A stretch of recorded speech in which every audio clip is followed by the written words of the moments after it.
আসসালামু আলাইকুম আপুরা এবং ভাইয়ারা।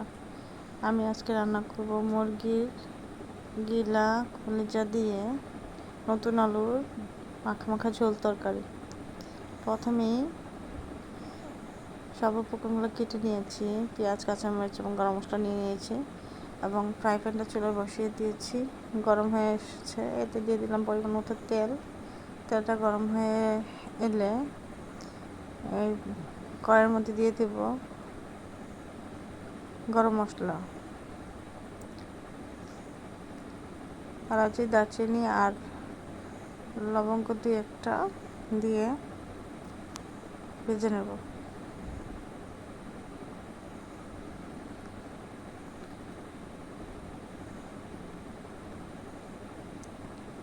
এখন গরম মশলাটা হালকা তেলের সাথে ভেজে নেব।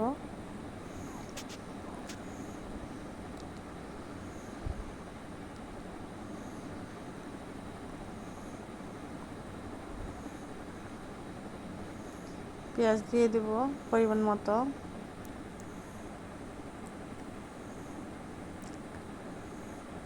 পেঁয়াজ কুচি দিয়ে এখন একটু নেড়ে দেব।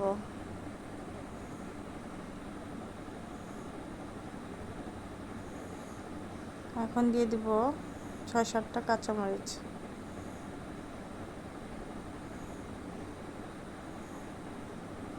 কাঁচামরিচ দেওয়া হয়ে গেলে এখন পেঁয়াজ আর কাঁচামরিচটা তেলের সাথে ভালো করে ভেজে নেব।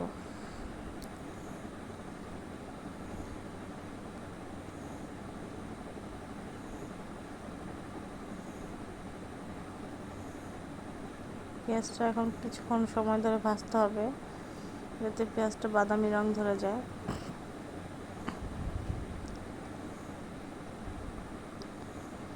এই যে আমার পেঁয়াজটা প্রায় ভাজা হয়ে গেছে।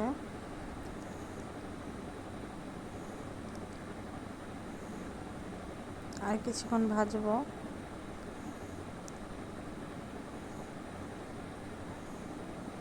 দিয়ে দেবো এখন আদা রসুন বাটা, 2 টেবিল চামচ আদা রসুন বাটা দিয়ে দিলাম।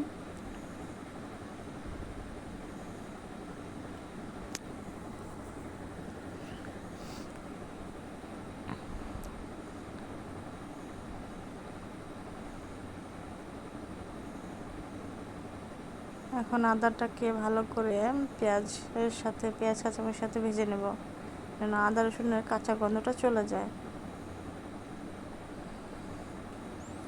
এই যে আদা রসুনটা ভাজা হয়ে গেছে পেঁয়াজের সাথে।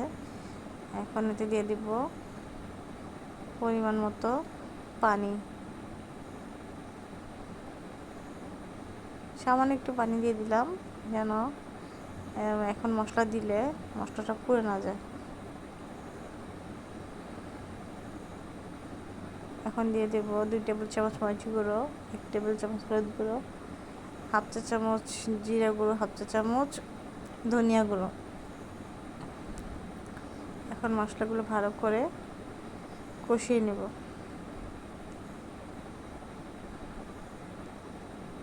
মশলাটা কষানোর সময় একটু মাঝে মাঝে নেড়ে দিতে হবে, নাহলে নিচে কড়াইয়ের গায়ে মশলা লেগে যাবে।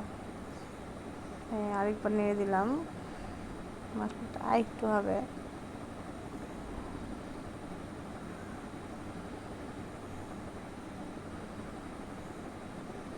এখন দিয়ে দিব কষানো মশলার মধ্যে মুরগি, কলিজা, গলার গিলা, এগুলো সব কিছুই আছে, কলিজা, গিলা। এখন এগুলোরে দিয়ে ভালো করে মিশিয়ে নেব।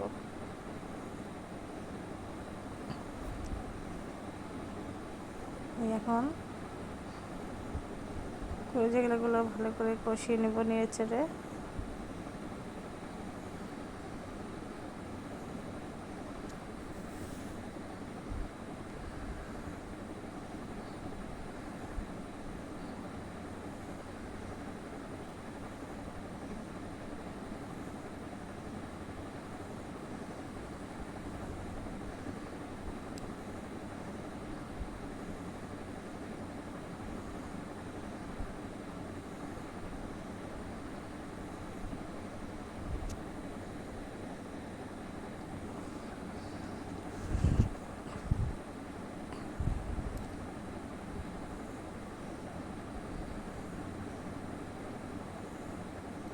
মশলাগুলো কষিয়ে নেওয়ার পর এখন ঢাকা দিয়ে ঢেকে দেবো।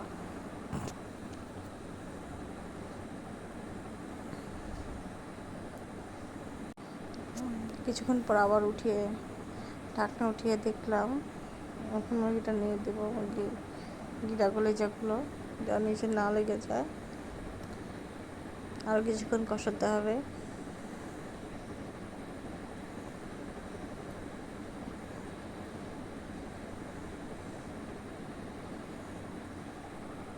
কয়েক মিনিট কষিয়ে নেব।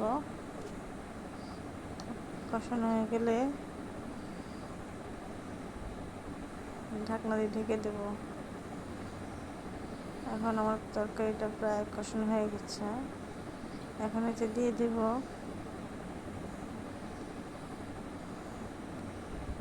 কেটে রাখা আলুগুলো।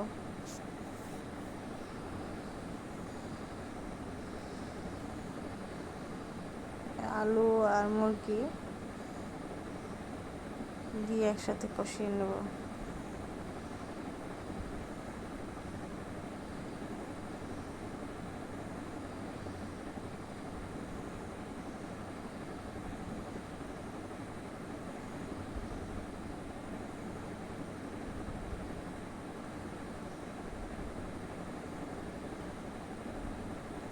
দেখেন মুরগি কষানোটা, মুরগি গলা কলিজা গিলা কত সুন্দর করে একটা কালার এসেছে।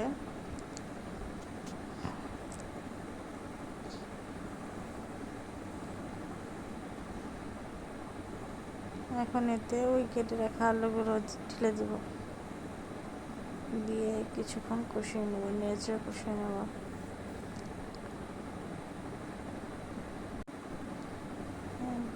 এখন ভালোভাবে মিশিয়ে নিচ্ছি। নতুন আলু তো তাড়াতাড়ি সিদ্ধ হয়ে যাবে। ভালো করে কষিয়ে নিয়ে অল্প পরিমাণ পানি দিয়ে দেবো।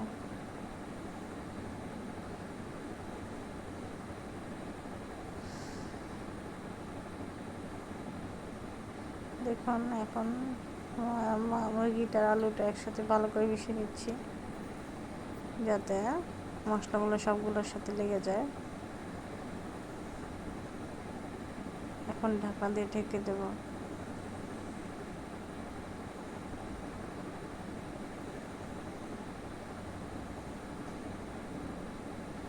আমার কয়েক মিনিট কষানো হয়ে গেছে। এখন ঢাকনাটা আবার উঠিয়ে দেখব। ঢাকনা উঠিয়ে তরকারিটা আরেকবার নেড়ে দেবো। কষানোর সময় তরকারিটা একটু বড় নিয়ে দিতে হবে, যাতে নিচে লেগে না যায়, কারণ আমি এখনও পানি দিইনি।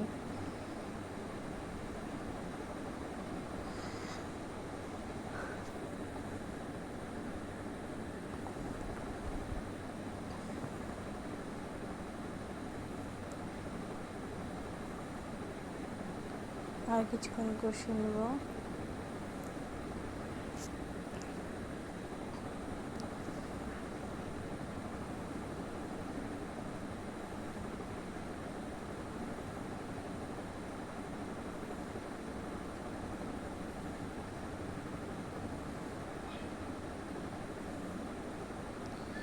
এখন ঢাকা উঠিয়ে তরকারিটা আরেকবার নিয়ে দেবো।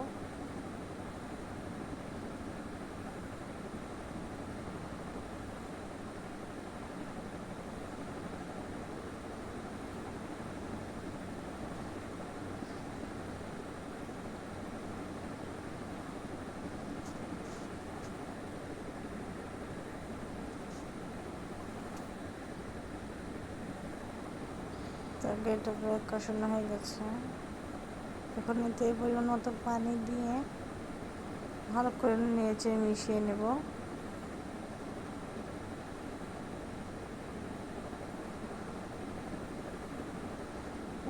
পরিমাণ মতো পানি দিলাম, যাতে আলু আর মুরগির গিলা কলিজাগুলো তাড়াতাড়ি সিদ্ধ হয়ে যায়। এখন এগুলো মিশিয়ে নিয়ে ঢেকে দেবো, ঢাকা দিয়ে ঢেকে দেবো।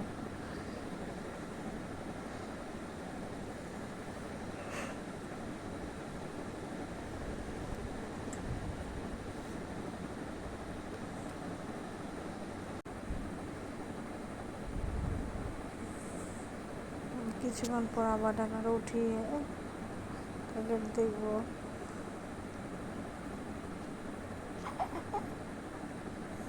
এখন নিয়ে দিব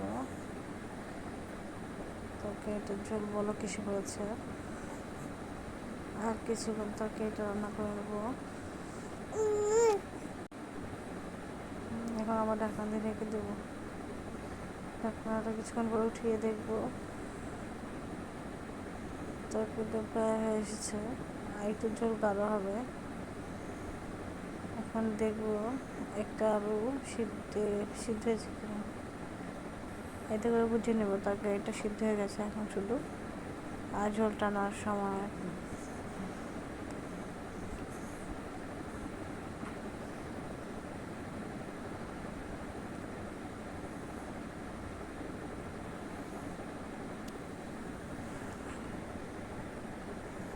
তরকারিটা আবার কিছুক্ষণ ঢেকে দেবো।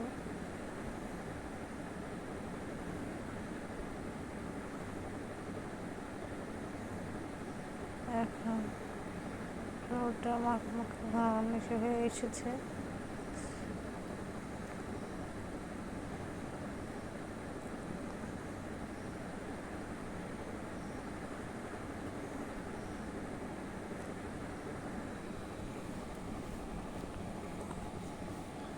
এখন ঢাকা দিয়ে আবার ঢেকে দেবো।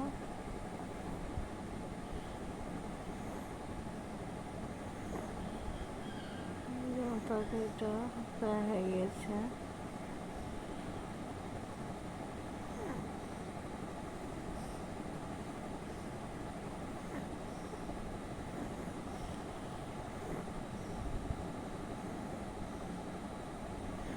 এখন তরকারিটা ভালো করে হয়েছে, এতে একটু পর নামিয়ে ফেলবো।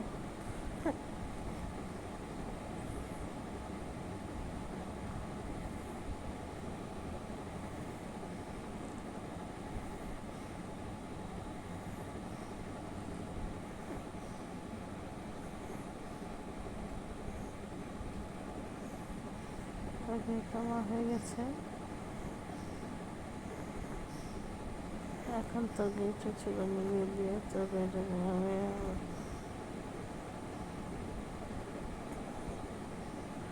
আমার তরকারি হয়ে গেছে। এখন তরকারি নামিয়ে ফেলবো চুলা।